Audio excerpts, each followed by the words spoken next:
Welcome. You're listening to the ITOT Insider podcast. I'm your host, David. Subscribe to get the latest insights shaping the world of Industry 4.0 and smart manufacturing. Today, I'm pleased to welcome Jonathan Weiss. John has a career spanning roles in both IT as well as OT. Just to name a few, he worked at GE Digital as the global lead IIoT and smart manufacturing, went over to Software AG as their vice president for emerging technologies, then went to Amazon Web Services as their global go-to-market leader for industrial manufacturing.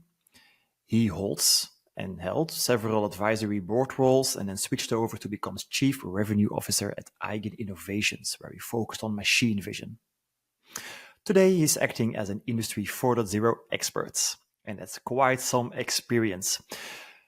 So, John, why don't we kick things off with a short introduction from yourself? Yeah, sure. I'll keep it short and sweet here. I'm just a kind of a simple guy who loves technology and who loves how things are made. I'm a manufacturing buff, if you want to call it that. I love factories. I love seeing how stuff is made. My favorite show as a kid was how it's made. And so, throughout my career, I've had a lot of fun, putting technology together with that passion for how things are made in factories. And so fast forward through about 11 years of experience, I've spent a lot of my career in the food and bev and CPG world, as well as automotive manufacturing, all through the supplier base. And I've done all kinds of cool initiatives around industrial IoT programs, asset maintenance and health initiatives. And then, of course, later in my career, as it became more popular, predictive maintenance and more AI-based applications. And so, yeah, I'd love to tell you more about it as we talk today. We're a couple of minutes in this podcast, and we already covered a lot of the buzzwords. But this is gonna be an interesting talk, absolutely. Hey, but why don't? So I would say as a first thing, I'd like to ask you, given your expertise in these domains, I think it's an understatement to say that a lot of things are happening in the manufacturing world right now. Yes, we've been talking about Industry 4.0 for a couple of years. AI is now, I would say that the biggest hype is already a little bit lower. We'll talk about that later as well. In Europe, in North America, we've seen an exodus of a lot of manufacturing companies to I would say the other side of the world. We've seen currently the car industry struggling a lot. On the other hand, we also see initiatives to bring investments back. A lot of startups are entering the markets. Y Combinator, and it's an investment company, is investing in manufacturing-related startups, etc., etc. So, Joel, long introduction, short question. What's going on? Well, holy cow, there's a lot of stuff going on, and we would probably need a 4-hour podcast to talk about all of it. Don't worry, people, we're not going to do it. Don't worry, but maybe we'll do a couple different parts or something like that. But no, in all seriousness, I think if you're monitoring the industry, you see people on LinkedIn talking about certain trends. Manufacturers have capacity constraints related to labor shortages and skill gaps.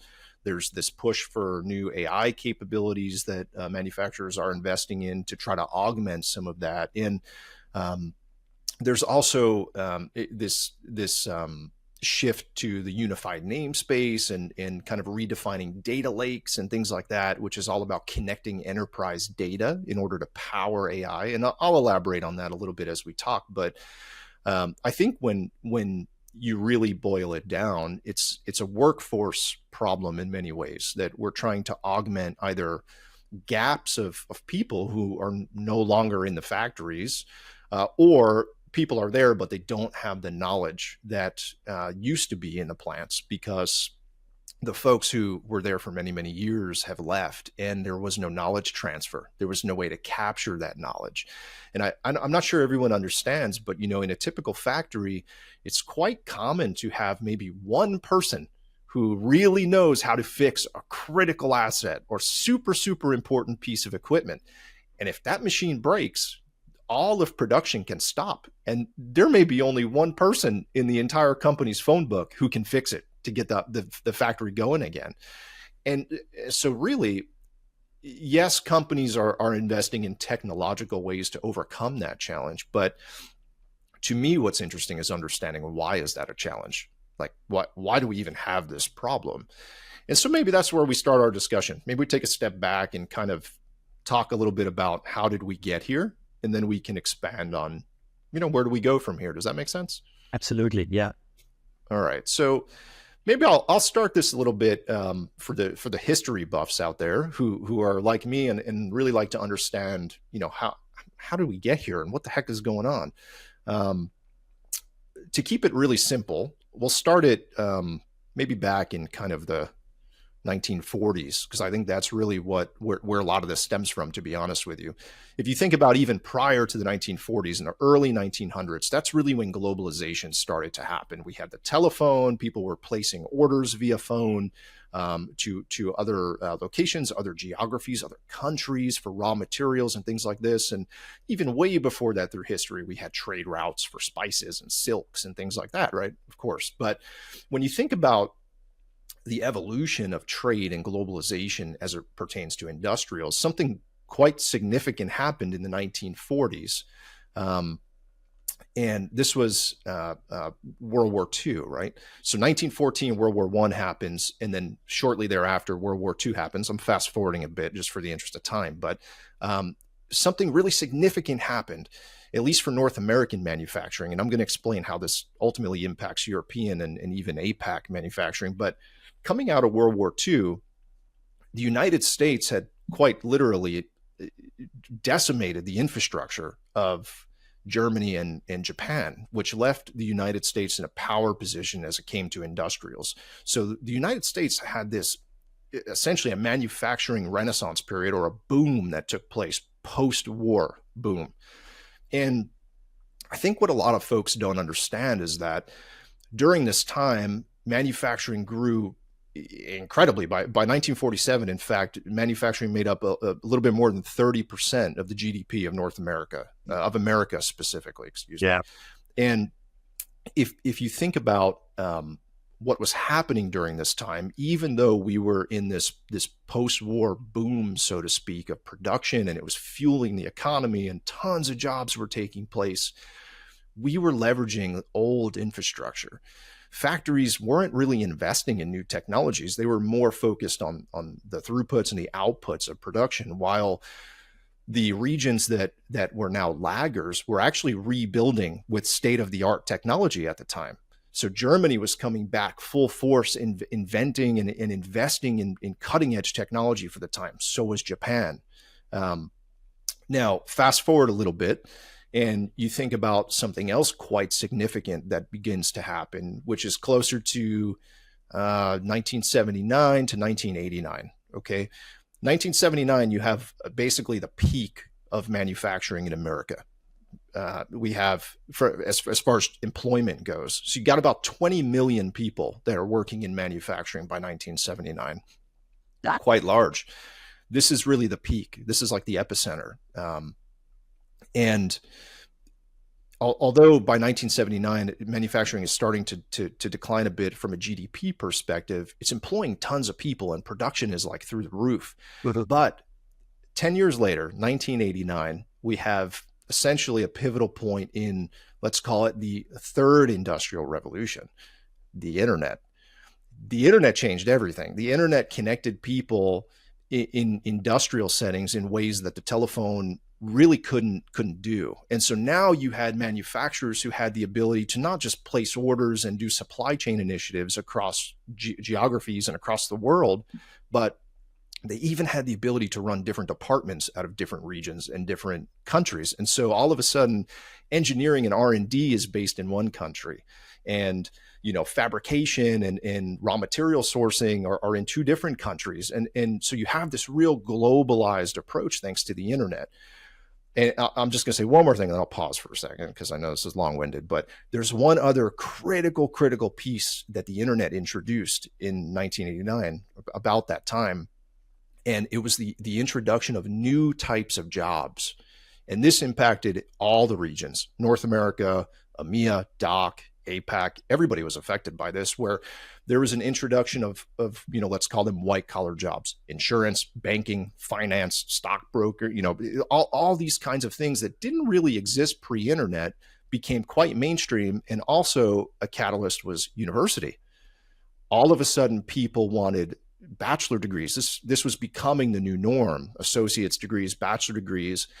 And simultaneously what took place was a cultural shift where if you didn't pursue a white collar job and you didn't have a college education, you were looked down at. And so naturally people didn't want to become machinists. They didn't want to work in factories. They didn't want to become, the G code and PLC people. It was not a fancy job. In fact, it was almost a negative to work in a blue collar role. And so you had a cultural shift to where at one time, like I mentioned, we had 20 million people doing this in the country, and it was, you can make a good living and people were proud to do it. By 2023, so last year, we went from, in the 70s and 80s to having about 20 million people in America working in manufacturing to having about 12 million. So it's a massive decrease. And today manufacturing only makes up about 10 to 11% of our GDP. Yeah. Right. Whew, that's a crash course in history right there, but I'll pause. It's a super interesting history lesson because I would say typically when we talk about the industry 2.0, industry 3.0, industry 4.0, most of the time people are talking about the technology behind these cycles or these eras. And what you now did is, besides mentioning the internet, what you now did is actually not talk about the technology part, but how that impacts people, how our job is perceived. So that's a really interesting insight. And if you take this, if you take the things you mentioned about the history and we try to look in, I would say let's look to the last decade or so. We saw this, I would say, ever continuing decline in manufacturing jobs. If I look to the statistics in the US or Europe, if you look to the GDP, it's not that, because sometimes people say like, there are less jobs, but our plants are becoming more, let's say, optimized or whatever. But I don't really see that happening as well. What are your thoughts on that? Thoughts on the last decades? Yeah, so I think the last decade has been really interesting. There's been a lot of talk about the workforce challenges, a lot of talk about adopting technology. And quite frankly, a lot of the topics we talk about today, even this topic right now, we've been talking about it for over a decade. Yeah. Because in many instances, we knew about these challenges and people in the industry knew that it was coming. I'd say the biggest difference in the last 24 or 36 months is that now it's here. And so companies can't just talk about plans to reinvent themselves and to adopt technology. The time truly is now. So I would say we're starting to see that over the last, 12, 24, 36 months that companies are investing in this. And there's also a cultural shift, again, back to the people side that I think is quite interesting. And I'll get into the technology more in a minute because I know a lot of people are interested in the AI and the tech, but it's really important that you understand this stuff to understand why AI is becoming so important. So the other cultural changes happening over the last, let's call it 3 to 5 years, is that vocational schools and trade schools are actually becoming a bit more popular again with people who are looking to now enter the industrial space. And you may ask yourself why. There's probably many reasons why, but I'll give you my thesis. I believe that it's becoming cool to get into manufacturing again for financial reasons, because today you graduate university with so much student debt, especially in America, that you can't even get a job that pays back your loans, a white collar job, so to speak. Right. Wow. And so So, or eventually you'll pay back your loans, but it may take until your 40s or late 40s. No exaggeration. Wow. Especially if you go into a master's program, which is in many cases what it's going to take to get to a six-figure career, which is what people are going after. And of course, I'm making generalizations here. There are outliers, of course, but the difference is I think people have realized they can go to a trade school, come out basically debt free because it's significantly more affordable, and you get a pretty good job in a manufacturing world, easily making $60,000-$70,000 a year, and you're debt free. And so I think culturally people have started to accept that that's actually not so bad. And in fact, you can have quite a rewarding career because that's entry level, right? I mean, these manufacturing organizations can provide tremendous benefits for your career and a lot of upward mobility.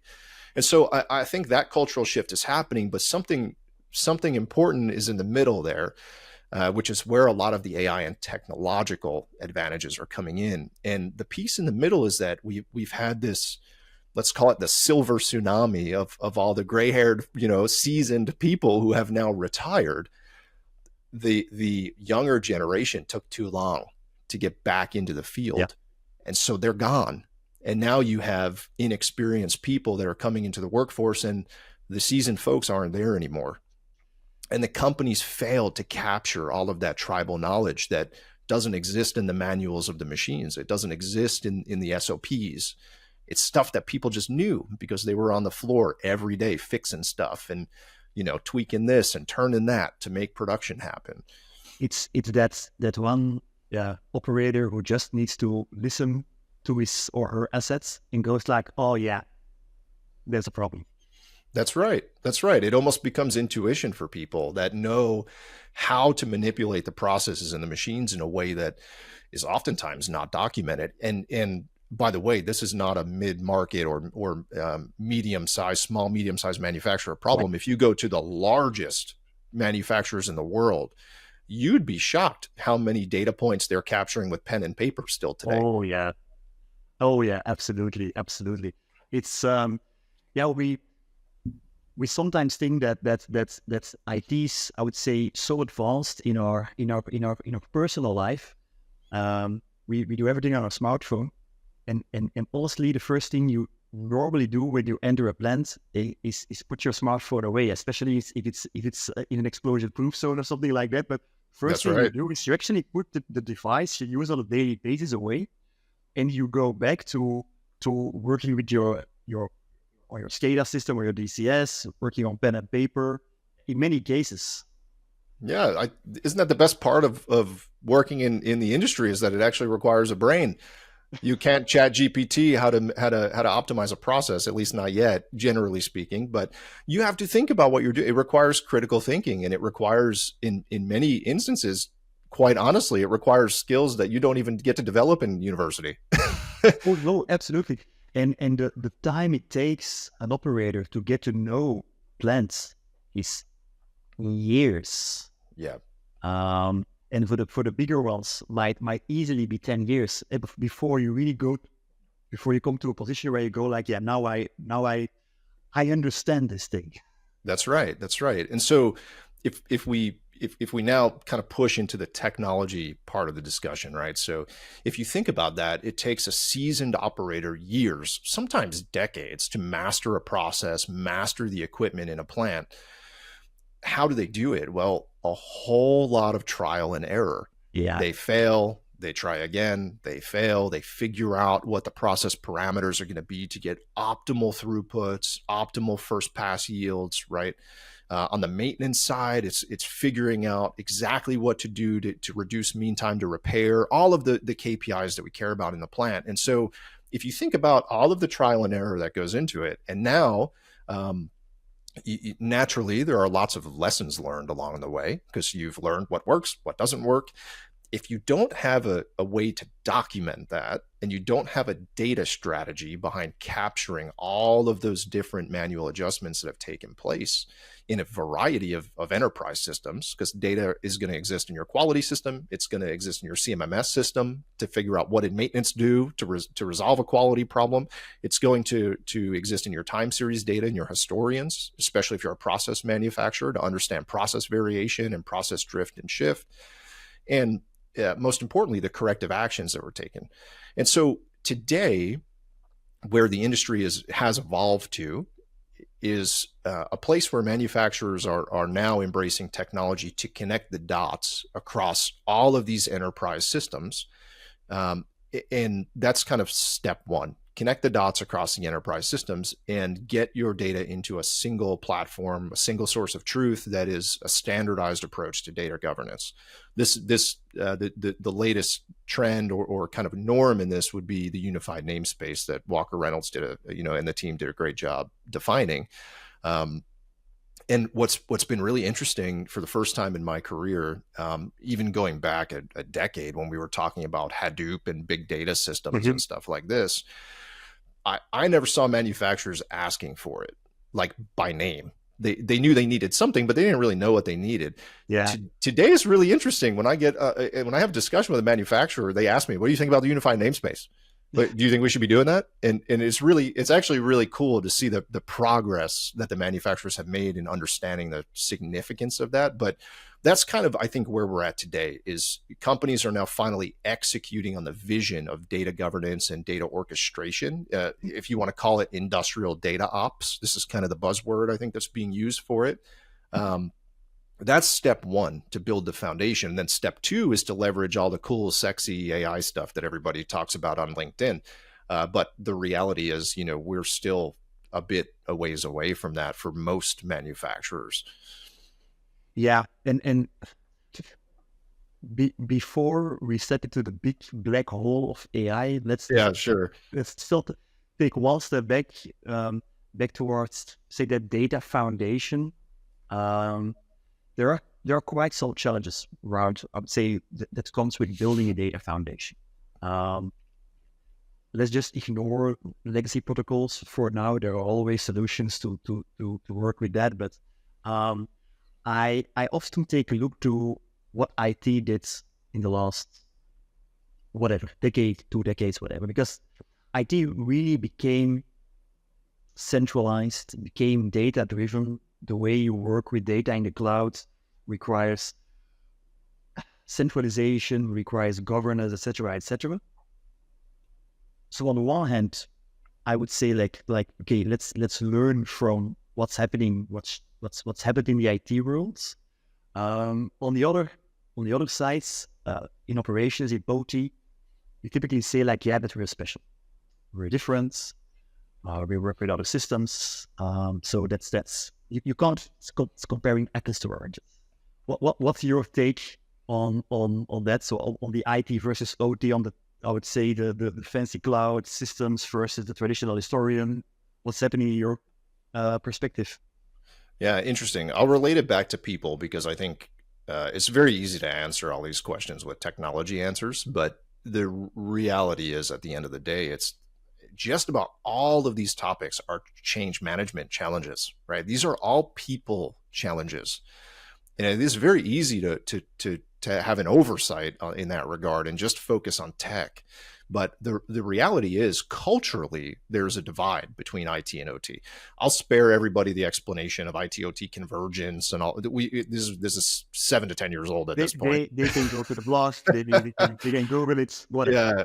But if you think about fundamentally, why is there a separation there, culturally at least, from the people side? I think it's important to understand how they think. IT is a cost center that's focused on reduction of cost in technological infrastructure, generally speaking, and they implement governance and they implement ways to save ultimately, generally speaking. I'm making generalizations, but if you compare that to the OT world, OT is culturally a bit more innovative on trying to think creatively about how to leverage technology to do all of the things that impact the important KPIs in a plant. So let's just take OEE, right? So you're going to look at how can we increase the availability of our equipment? How can we reduce the quality defects? How can we boost overall, efficiencies? This kind of stuff. And so naturally you have a tug of war that takes place because IT is saying, whoa, we're trying to reduce infrastructure, reduce spend. And OT is saying, well, if you don't get me what I need, I'm going to go to Best Buy and plug it in myself on the shop floor. And quite literally, that's what happens, right? Absolutely.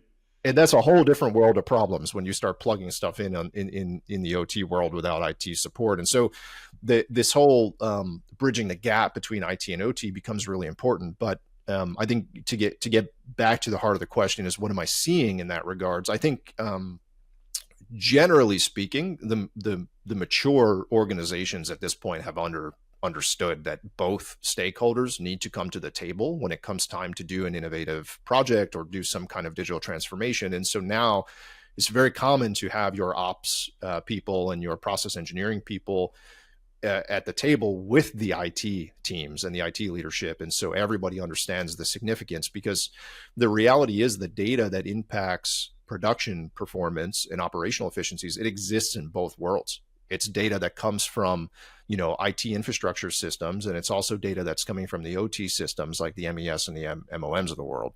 And so I guess to maybe keep it a shorter answer, what I'm seeing is both players are at the table today in the mature organizations, and they're making educated decisions together to ensure the success of these programs, where IT is now being much more supportive of, say, cloud technologies than they were maybe 7-8 years ago, or maybe even 5 years ago.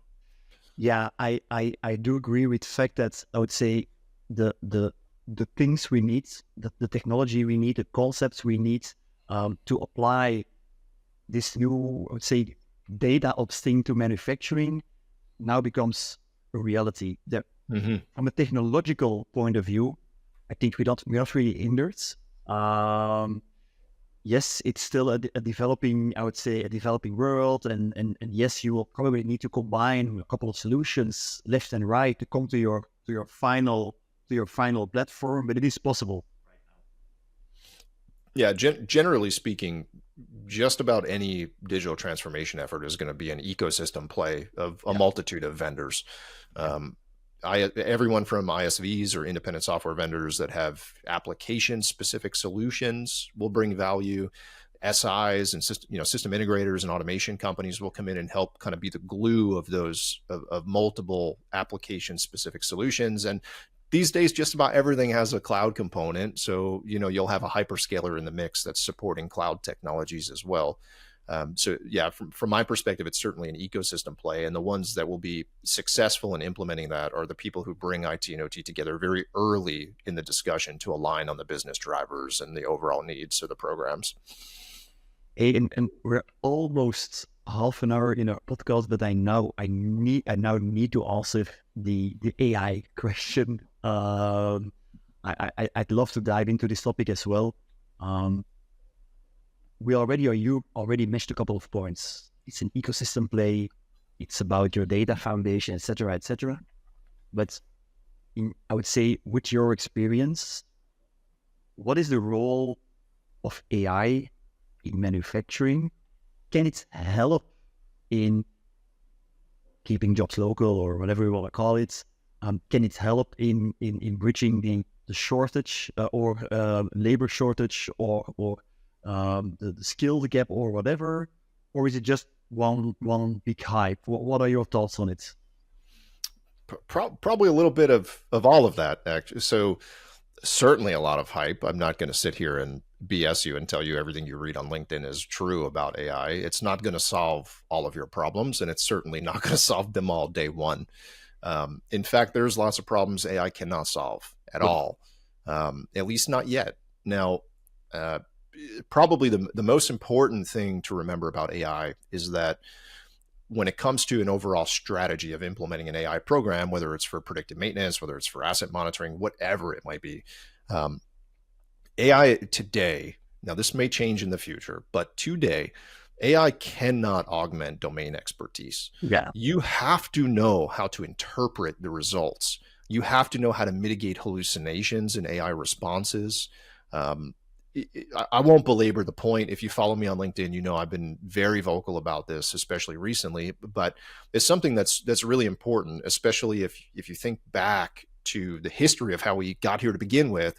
The last thing we want to do is start to alienate even more people who have the domain expertise. Yeah. So it's really important for manufacturers to remember none of this works if you don't have proven domain expertise and professionals who know processes inside and out that are creating the models, creating the paradigms within these AI models, and reviewing the responses. So that's number one.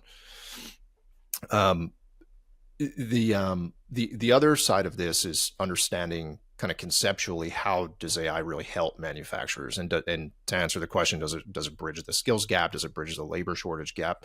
I think there are many applications where AI is beneficial, but I think the key to doing these things is to build an AI strategy around the concept of having the AI serve the operators and having the AI serve the shop floor personnel, not the other way around. Like I don't think the data strategy should revolve around your machine operators and your maintenance people trying to serve an AI model that they have to believe results as gospel, so to speak. Yeah. At least not today, right? No, and that's interesting because one of the things we I would say current way of training models is still data based. Mm-hmm. So it starts with having data available, whether it's process data or whether it's in manuals or whatever. But second problem is that for many other organizations, we try to have, I would say, as stable as possible process, right? So having a process which doesn't deviate from a set point too much has been the target of the last how many years? Right. So in general, if our process goes well, we actually have I would say we have a double problem, because our new operators who come in, they aren't exposed to upsets. So they're not really exposed to how to deal with an upset on the line. They might not face it for years before it suddenly happens. But secondly, if we then want to use data to predict whatever we want to predict, then we also have the data to do that.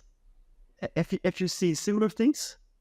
Yeah, it's a good application. It's a good application or use case, actually. Like if you take the instance of process drift or shift is really what you're talking about, right? In a traditional manner, you would use statistical process control type of tooling, and I think that's actually a really good use case for AI, where you can leverage a model that can be trained on what does good look like in a process. And when you do see drift away from set points or standards, expected, higher specs, lower specs, all these things, right? When you start to drift out of the expected norms in your process, that's where AI can actually become a very powerful tool when leveraged by a process engineer. The difference here is that you have somebody who does have a certain level of domain expertise. Even if they're junior in their career, they understand the process conceptually and with enough rigor that they can validate results that comes from AI. And I think there's a key there. The other thing too is that it's a huge time savings. And so this gets back into some of the efficiency related KPIs, where in traditional statistical process control applications, like you mentioned, this could take days, weeks, sometimes months for a sophisticated process to understand what the heck just happened and why was my batch bad. It could take a long time. And so great AI application where now, instead of having the process engineers do the digging and the research and try to find the trends themselves, let the model bring trends to the surface and use the expertise, the domain expertise, to validate what was surfaced. This to me is a great application actually for AI. And there are companies today that quite literally do what we're talking about. Yeah. That's an interesting insight. Are there some other, I would say, common pitfalls you want to share around going for? Let's just go like my CEO sat on a plane next to a guy, talked about AI, came to the board and says, here is our new strategy is to do whatever, but it has to do with AI. Okay, so, now Yeah, there are probably a lot of listeners rolling their eyes because they're in that situation, right? So. Yeah, probably they are. I hope you aren't, but probably they are. So, what are, in your opinion, I would say, common pitfalls? Yeah, so the first one that comes to mind, and perhaps the most obvious, is underestimating the time it takes to actually train an effective AI model. And I think there's some misconceptions around what it actually takes, and I think there's poor salesmanship that's happening in the industry too, where people are selling you the promise of hey, get started in 30 minutes, we'll have your model built. And no, I mean, the reality is, depending on the process and depending on what you're doing with AI, it can easily take weeks, months to develop a robust production grade model with high enough levels of accuracy. So I would be realistic about how long it's going to take to train a model to get the right level of results. And I would caution organizations from implementing models in production too early, because once people don't trust the results on the line or in the plant, the project is really, you're going to have a difficult time succeeding. Yeah, I would say recovering from these initial problems or from initial resistance is indeed extremely hard. Fully agree with that. Very tough. It's not impossible, but it is very tough. Some other common pitfalls is starting without having that right data strategy in place. So starting with only small pieces of the data, like for example, if you were to go full force in with a large language model or an LLM today to try to do some kind of generative chatbot for maintenance purposes, well, you better make sure that you've got all of your CMMS data integrated with manuals, and it has to know where to go find the right types of data, and you have to, perhaps you look into implementing a RAG that's architected in a way that's specific to maintenance. Like, I could elaborate on that for a whole nother hour, but the reality is, I don't want to belabor the point, but that overarching data foundation is so critical to the success of the AI models, or else you're going to be served up insights that simply are not valuable. Yeah, absolutely. And it's also something people, I would say, in general underestimates. Typically, the problem in manufacturing is that data governance is typically not really something which is high on the agenda. Data management. There is also a big difference in for example, we're buying a plant which is built by a contractor. They bring in their way of working, or especially the food and bev industry. Well, in more industries, but especially the food and bev, it's an industry which lives on mergers and acquisitions, right? So that's right. We could go for a standardization approach today, but tomorrow we sell off a part of our business and we acquire another part, and then again different systems, different ways of working. Mm-hmm. That's very true. This is why the whole concept of the unified namespace is really important, because it implements a standard data structure for asset types, different types of data sets, and that can be extended through really all of the plants, regardless of the technologies that they have. That's why it's, I think, a really successful architecture. Absolutely. And it may be also important to note here to the audience that for example, something like the unified namespace, it's not about buying the products. It's an architectural concept. Yeah, that's right. You can't go buy unified namespace in blue or red. It is a strategic approach to data governance and data management, and maybe if we want to call it industrial data ops, because I think that is the now the popular phrase for it. But that's right. It's a concept, and it's a best practice on how to manage data. So we already had the take enough time. Don't rush into production too fast. You mentioned the data foundation, UNS, data governance, data management. Is there another common pitfall? I guess the last thing I would say is not having a true business case behind the implementation that you're doing. If you're looking to scale out an AI initiative, maybe this is an obvious one, but I still see it overlooked all the time. You have to have an aligned business case and business value proposition and an understood ROI before you're ever going to get the needed executive sponsorship to actually implement at scale. You might be able to get a pilot kicked off, right? You might be able to do a little science project, but the reality is if there's no direct business driver and value for the organization at a business level, I would not expect to see success in your program. Can we just touch the ROI points a bit more here? It's an interesting topic. I just last week I had a discussion with a group about calculating an ROI on to invest in a data platform or to invest in UNS alike concepts. And well, my personal opinion here is that it's a bit of a chicken and the egg problem. Because on the one hand, you need a foundation, but I yet have to come across the first person who is able to build an ROI on a foundational concept, right? The Sure. ROI typically lives at use case level. So if you today, if a customer of yours or whoever a company asks you, like, okay, John, help us in getting this thing funded. How should a company approach the ROI question when it comes to working with data? Yeah, this is a really good point. And the comment that you made around being a bit of a chicken and egg dynamic, this has forever been the challenge in any kind of data governance or data strategy approach. And oftentimes it's thought of, I would say, almost similar to maybe like security in the IoT world or even the OT world, quite frankly. A lot of organizations don't proactively invest in security. They wait until they had a catastrophic data breach or somebody hacked their system and production got shut down. And now security is a priority, right? Yes. Data governance is kind of the same way.